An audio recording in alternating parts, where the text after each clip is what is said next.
I don't know why or how we thought we could do it, because we didn't have much money at all. We had a small amount of savings. And I think to start with, we thought we'd probably just plant a really small area of vines, carry on working alongside that, and then build the business up slowly. But what in fact happened was very different. And we thought, if we're ever going to have a vineyard, this is the moment, this is the opportunity to do it. This is the Ideas Lab podcast, where you can learn from great creative and entrepreneurial minds how to turn your ideas into original businesses, books and brands. Because in a crowded world, it pays to stand out. This is your host, John Williams, best-selling author and founder of the Ideas Lab London. Before we get into this week's episode of the Ideas Lab podcast, I just want to say thank you to the people who have left reviews on iTunes and elsewhere. And to celebrate that, I thought I'd pick somebody's review at random today and read it out. And if you go and leave your review for the Ideas Lab podcast, there's a chance you'll be featured in a future episode. So Sally Bunkum left a lovely review saying, I made a rule to only listen to fun podcasts while running and save business ones for other times, but made an exception for this one as I've met John and knew he was interesting. I'm glad I did. The run ended too quickly, really entertaining and great guests, interesting perspectives, and John gets to the heart of the matter quickly and articulately. So thank you very much, Sally, for doing that. It would be great if you consider leaving a review of your own. Go find it on iTunes or wherever you listen to podcasts and click the button to leave a review and just say a few words.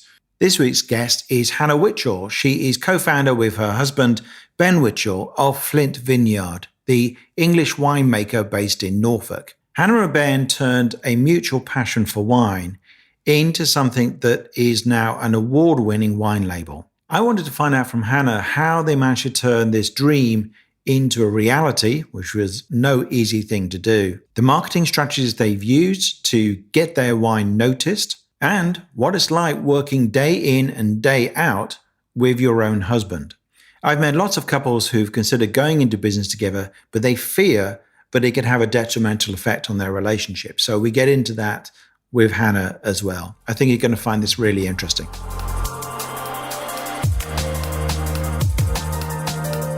Well, hi, Hannah. Thanks very much for making time to talk to us about your journey with Flint Vineyards. I really appreciate you being on the podcast. No, thank you for asking me. No, it's great to be here. Thank you.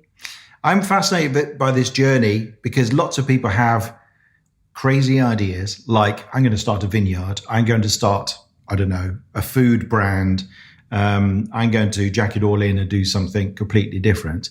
And most of us either don't do it because we're too scared, or we do it and it goes horribly wrong because we haven't really thought it through. But you have got to the point where, your wines are award winning and, you're making this thing work. So I'd love to know, if we rewind to the beginning of your journey, how did you start, and where did this idea of we'll start a vineyard come from? It was quite a long time in the making. So although we did take an idea that was a bit of a pipe dream and make it happen, it didn't happen overnight. So Ben and I, wine was just something that Ben and I were interested in as a couple. But there's plenty of couples that love drinking wine together and trying out new wines. But we took it to a bit of a new level when we went travelling for a year. We were living in London. We decided to take a year out from our jobs, and we went travelling around the Southern Hemisphere. And it wasn't the sole purpose of our trip, but we did end up visiting all of the major winemaking regions in the Southern Hemisphere. So Where Chile, Chile, Chile, Argentina, Australia, New Zealand, and South Africa. Oh yeah, that's a good wine tour. Yeah, it was. And we actually, while we were out there, we had a bit of extra time and we worked for a month at one of the big vineyards in Mendoza in Argentina. I think it was at that point really that a seed was possibly sown that made us sort of think about it in a different way. We learned a lot in that month and lived on the vineyard, so saw sort of what vineyard life is like. It was still a family-run vineyard, even though it was a huge operation by that point. So there's a lot of lovely things to take from that. And we had all these ideas in our head, and then we came back to England and reality set in. We went back to our old jobs, basically. because we needed some money. So I used to work in the travel industry. I worked mainly on the sort of hotel side, contracting hotels for some of the big tour operators. And then Ben worked in IT as an IT consultant. So very different to what we're doing now.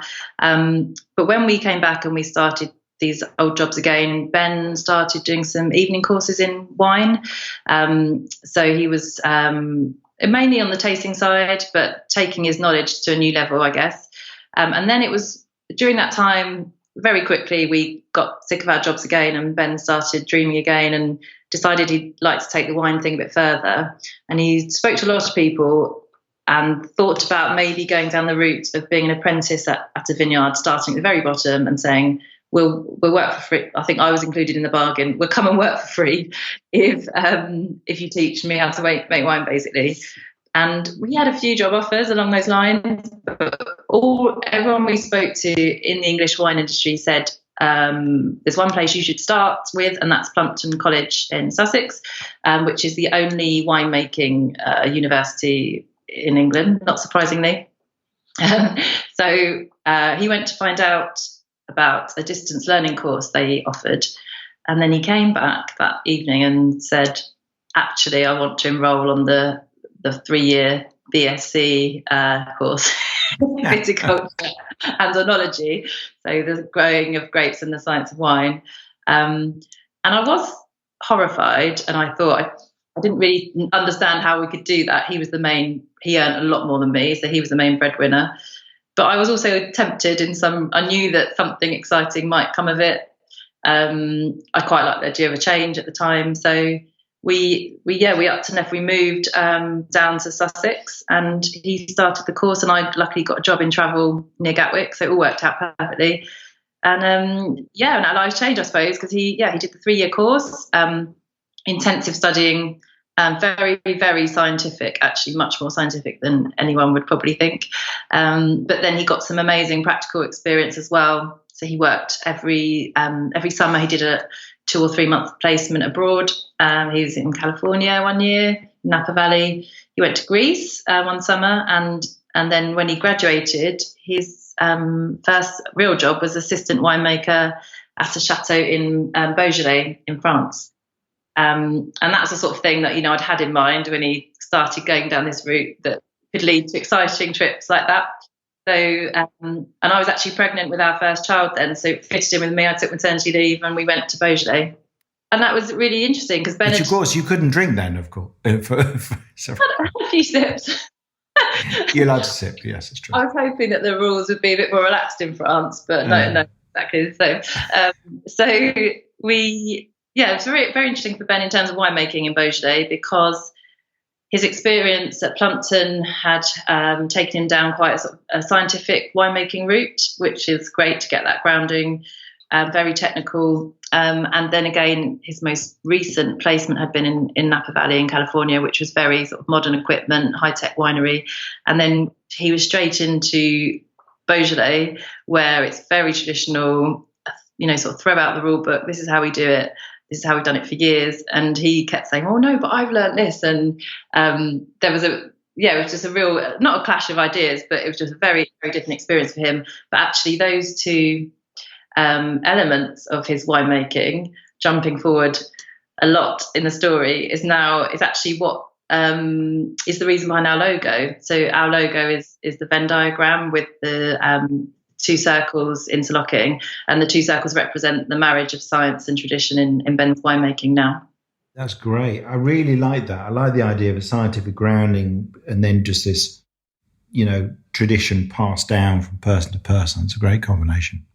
Yeah, so it's his sort of experience has served as well. And so when we were out in France wondering about our next move, and it was tempting to stay in France. There's lots of vineyards for sale in France, but I think it would have been it's highly competitive because there's just vineyards everywhere. We saw an opportunity to come back to England. We were drawn back here for 2 reasons, mainly because it was just such an exciting time in the English wine industry. So things had really improved probably over the last 10 years, leading to that point. So we're now talking 2014, 14, around this time. The 10 years previous to that, things had really improved. People were putting a lot more investment into their equipment in the vineyard and the winery. But more than anything, it was the knowledge that had improved. So every year there was a whole host of young winemakers graduating from Plumpton College who had this experience that Ben was lucky enough to have, who travelled and not only studied their craft, but also got experience abroad and brought ideas back. So it was that combined with the financial investment that meant the English wine had just improved in quality hugely. And then therefore there was now a market because people actually liked it and were willing to spend the money on it. I think the problem maybe in the sort of 60s and 70s and maybe into the 80s, people had planted vineyards in a sort of hobby, with hobbyist sort of ideas and lacking knowledge and had made bad wine that had put people off English wine for a long time. So it's a good time for us to come back and we knew that, not like Beaujolais, it's still a bit of a novelty here. We saw an opportunity, particularly in this region where we have moved to. So we're in Norfolk. And Ben had identified the east of England as a bit of a hotspot for wine making when he was studying. Although today is a terrible example, it's actually the driest and sunniest region in the UK, which is ideal for vines because in England we can have the problem of vines being a bit too vigorous because we are a bit wetter, but with it being, so anything to help stem that vigor is good. One of the factors, is lower rainfall. So that's one of the reasons we were drawn here. And we saw an opportunity to make still wines here, whereas down in Kent and Sussex, they focus on sparkling wines because of their soil, which is more chalky, which is more similar to Champagne. Here in East Anglia, with the drier climate, we're focusing more on aromatic still varieties. So we began looking for a site. I don't know why or how we thought we could do it because we didn't have much money at all. We had a small amount of savings. And I think to start with, we thought we'd probably just plant a really small area of vines, carry on working alongside that, and then build the business up slowly. But what in fact happened was very different. So we came back from France and one Christmas, and we were speaking to people, asking anyone if they knew of any suitable land. So our criteria was free draining soil and a south-facing slope. And a lot of people were saying, well, Norfolk is very flat and full of clay. But we spoke to a farmer locally who had a plot that he thought might be suitable. So we met him and went to see the plot. And we immediately saw the potential for it. So it has got a small slope. It's not the biggest slope, but it's a slope for Norfolk. So it's got a gentle south-facing slope. And the soil was full of sand, gravel and flint. So we're now called Flint Vineyard, but full of flints and actually a very poor arable site, but perfect for vines where you want poor soil. You basically want the vines to struggle and the roots to go down. Yeah, they're not good in fertile soil. They just become too vigorous. So you want them to struggle. So it was a really good soil. And we did some analysis. We were really happy with the site. But also during that meeting, it became apparent that the farm adjacent to the plot was pretty much sitting empty and all these buildings here were available for use as well. So the whole thing, I think the reason we actually took this idea and made it happen, there was an element of luck because we were in the right place at the right time. This opportunity came along and we thought if we're ever going to have a vineyard, this is the moment, this is the opportunity to do it, because it not only turned out that the farmer, who is called Adrian Hipwell, he had this land. He was also very keen to invest in the business. So we actually ended up doing a deal and we're 50-50 partners, put in 50% of the capital, provided the land and the buildings, which, we could never have done it without that. That's brilliant. So if we fast forward to today, where are you now with the wines? How many wines are there? And you've won several awards, haven't you? Yeah, so we're just about to release our fourth vintage. So for anyone who knows a bit about wine, when you plant the vines, which we did, we planted the vines in 2016. It takes several years, 2 to 3 years, before you can actually get a crop. But we put our winery in year one, and we began working with 2 or 3 other local vineyards to source our fruit from them while we were waiting for our own vines to produce fruits. So we began making wine in the first year, which was 2016, and then that was released the following year. So yeah, we now make 4 wines. We have 3 still wines. We make 2 different whites. One of them is a grape variety called Bacchus, which is a real sort of speciality of the region. It's become the signature white wine for England, the signature grape variety for English white wines. It just really suits our climate and does particularly well here in East Anglia. But it's quite similar to a Sauvignon Blanc. It's lovely, crisp, aromatic, refreshing wine. It's been really popular. So we focus quite heavily on Bacchus, and the vines we've planted. We've now got 26,000 vines, and I'd say about half of them are Bacchus vines. So we focus on that. We make another white, which has been barrel aged, and then we have a red Pinot Noir, and that was because of Ben's experience in Beaujolais. He really wanted to make a red, even though it can be more challenging in England. And lastly, we have got a sparkling, which is a sparkling rosé. And yeah, it's just there's a real demand for English wines. And I think we have been fortunate with the tying in with the real focus at the moment for people to buy local produce, because all the best restaurants in Norfolk, which is where we focus initially, they've got these amazing menus centred around Norfolk produce, and then they're looking for Norfolk wines, but they have to be good. People won't just buy local stuff because it's local. The quality's got to be there as well. So where are you selling mostly? Are you selling into retailers or into restaurants or direct off the website? What gets the most sales? In the first couple of years, it was definitely mostly direct from the vineyard. We sell a small amount on our website. That's an area we could definitely grow. But we do tours and lunches at the vineyard, and we've done that from the first year. So we sold most of it here as we've increased our volume. So we've doubled our volume every year, and we're now up to 30,000 bottles. So it's not possible to keep that high percentage of direct sales with such a large number of bottles now.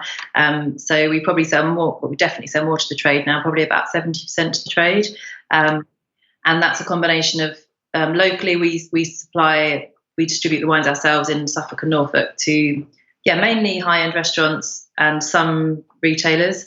And then we work with Berry Brothers and Rudd, who are one of the oldest fine wine merchants in the world, and we're really lucky to be snapped up by them in our second year. So they distribute our wines in London and nationally. They deal with the rest of the country for us. Yeah, I've got a deli near me. It's very nice somewhere. I live near Shoreditch, and and they major on. They like to promote English wines, and so I bought an English sparkling wine from there a while back for a party. I can't remember what it was. And so I think it's quite fashionable at the moment. So it's good timing for you. It does feel like good timing. I have to admit, I think we've had luck in a few areas, as well as it being, hard work and planning. I think there has been an element of being in the right place at the right time. Yeah.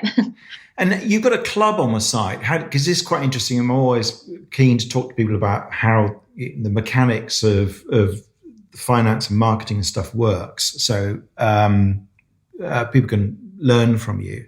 And what is the club? And because that contributes a fair bit to.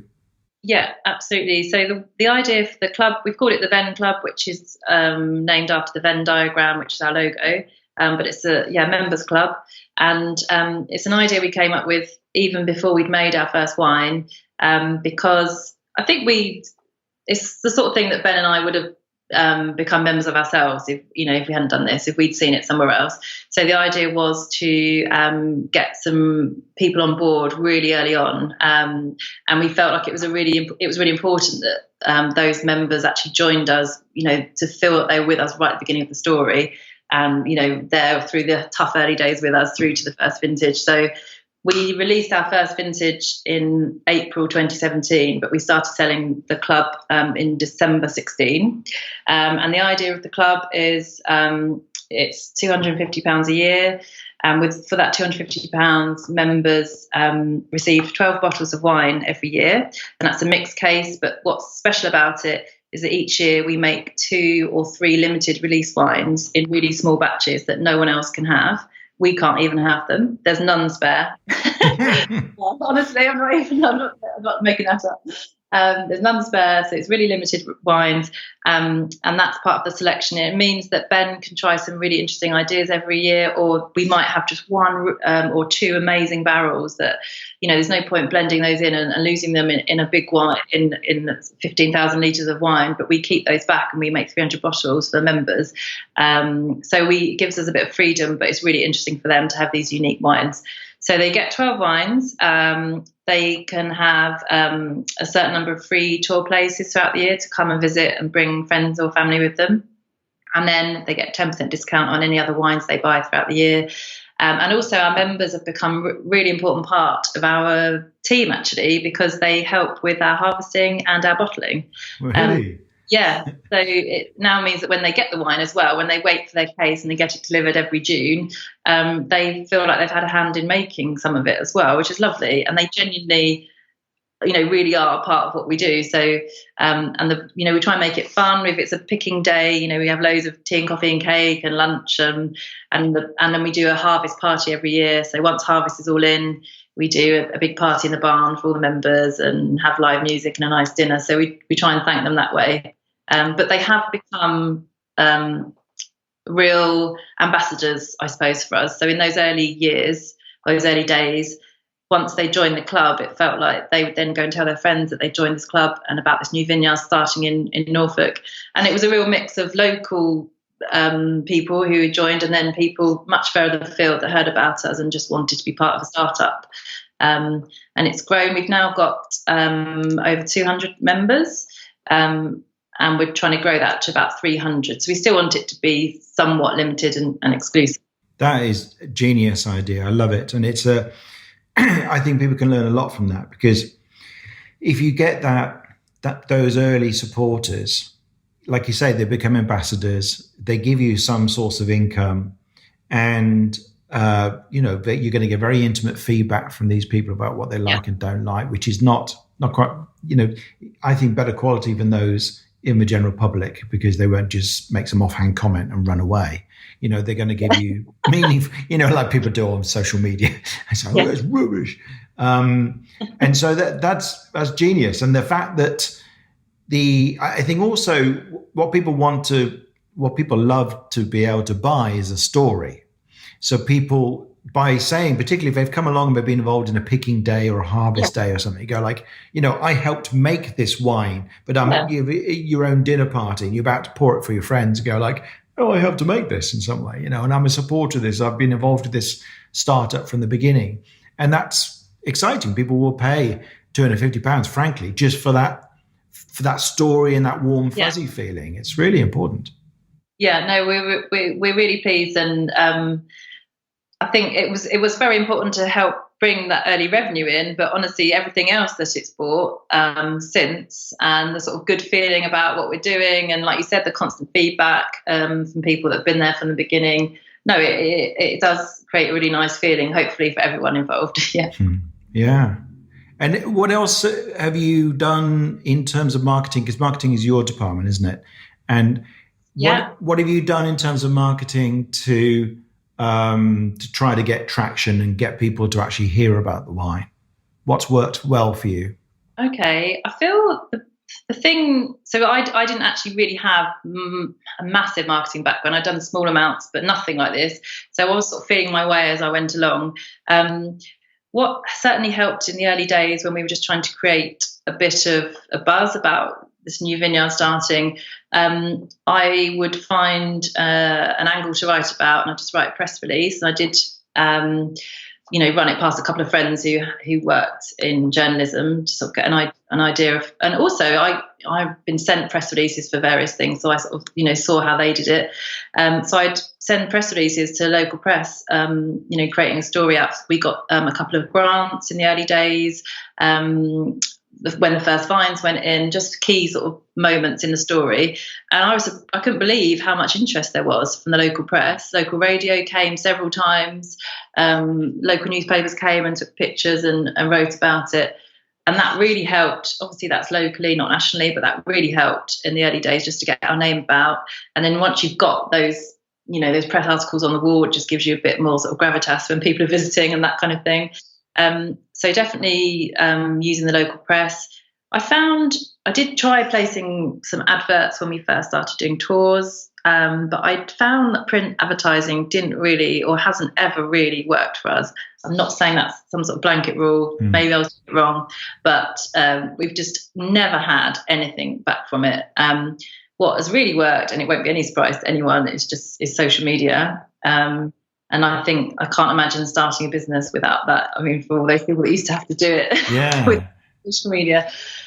Which channels do you major on? Which ones have had the biggest impact for you, do you think? So we started just on Facebook, and we started that even when we were still living in France, when the idea was we were just starting the idea and coming up with a name before we even moved back here and set up. So we just started really slowly building up a following. Then soon after that got into Instagram and Twitter. And now I use all three. I've tried LinkedIn, haven't found it as successful for our business, but I'm still quite new to LinkedIn. But Instagram, certainly we get the most traction with, we get new followers all the time. So our followers are growing much quicker on Instagram than any other channel. It could be because there is the opportunity for a lot of good images, I suppose, with what we're doing and good videos, which I find are much more effective on Instagram. Twitter for us is much more about the trade. So a lot of the wine industry use Twitter, and that's useful for keeping in the loop. But in terms of talking to customers, I think that's less important, but it has maybe got some good contacts within the trade. And Facebook's just very important locally. I think that's been the main thing. When we do events, we found that local people use Facebook a lot. So a combination really of all three. And now we've got quite a lot of supported through word of mouth, because the number of tours we're doing has increased every year. Certainly within Norfolk and Suffolk, word of mouth has been really important. So yeah, none of the avenues that I initially thought, really. And so you don't run any adverts on social media or Google at the moment? No, we don't. And I found when I have tried advertising on social media, again, I haven't had much traction with advertising. I don't know whether it's because people are not so keen when they see something sponsored. But no, we just have much more impact with organic posts and followers. Yeah. Great. Okay. So, and on Instagram, you're Flint Vineyards, are you? Just Flint Vineyard. Yeah. Yeah. On all channels are just Flint Vineyard. Actually, it hadn't been taken. We're very lucky. Yeah. No, that's good. So people want to check out what you're doing, they should go and have a look at that. What's it been like working as a couple, as a husband and wife team? I know some people fear going into a business with their partner, because now you're kind of spending every waking hour during the day and evening with each other. Have you had to negotiate that at all? Has it happened fairly naturally, or what's it been like? I will be completely honest. It's been really, really hard.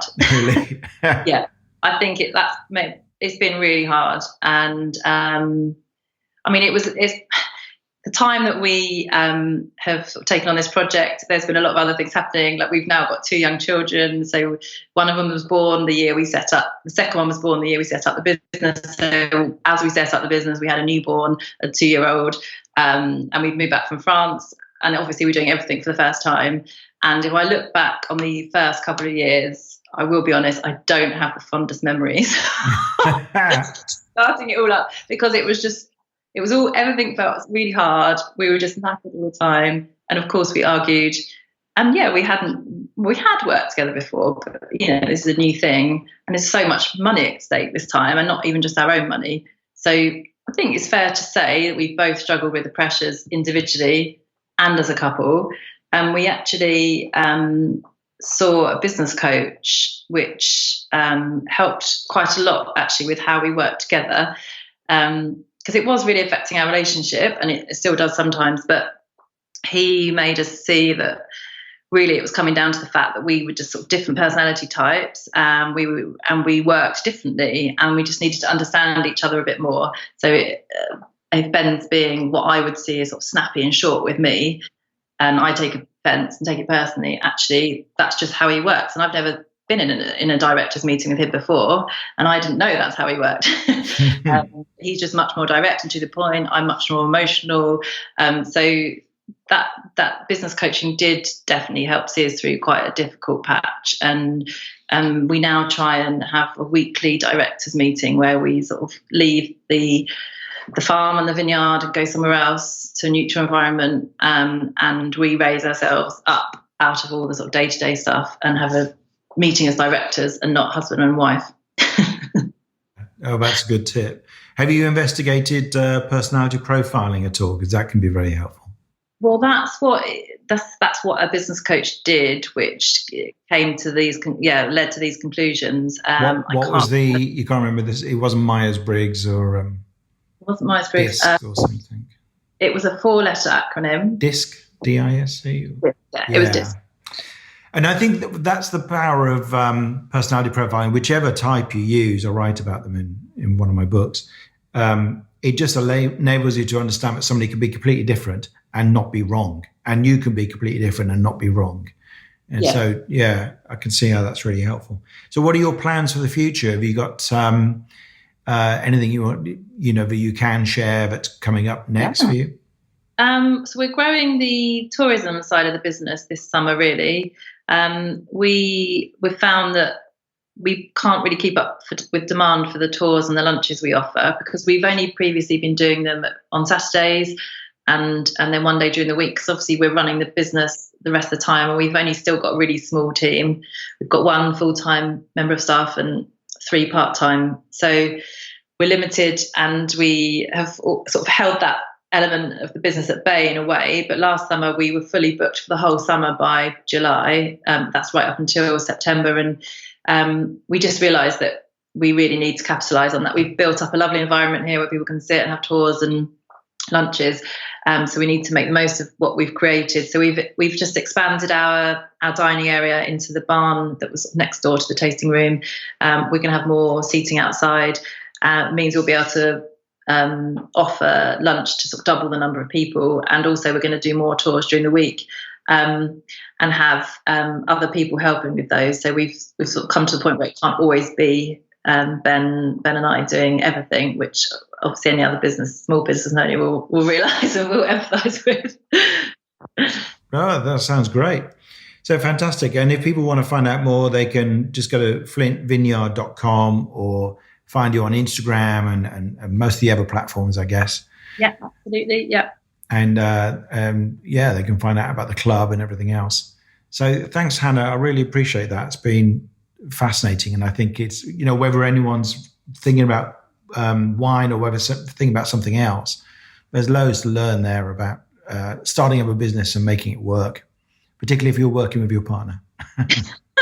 I hope it wasn't too negative. No, but this is normal. It's good, isn't it? It's good to talk honestly about these things. It's a genuine concern. So it's no point glossing over it. Loads of people worry about what it would be like if I did this. Yeah, I'd much rather be honest. I think it's more helpful. And if people say, are you okay? Or are you stressed? Or how's it going? I tend to be more honest now. So I think it's more helpful for people. And if you're honest, then people are honest back. And you can get advice from all sorts of people if you're a bit more open. So yeah, no, absolutely. That's great. Okay, thank you. Thank you very much. Thanks for listening to this episode of the Ideas Lab podcast. Please do subscribe, and if you've enjoyed this episode, it would be great if you could leave us a review. You can get links and details of everything mentioned in the podcast in the show notes, along with photos and video clips from many of our episodes. Just go to theideaslab.org/podcast.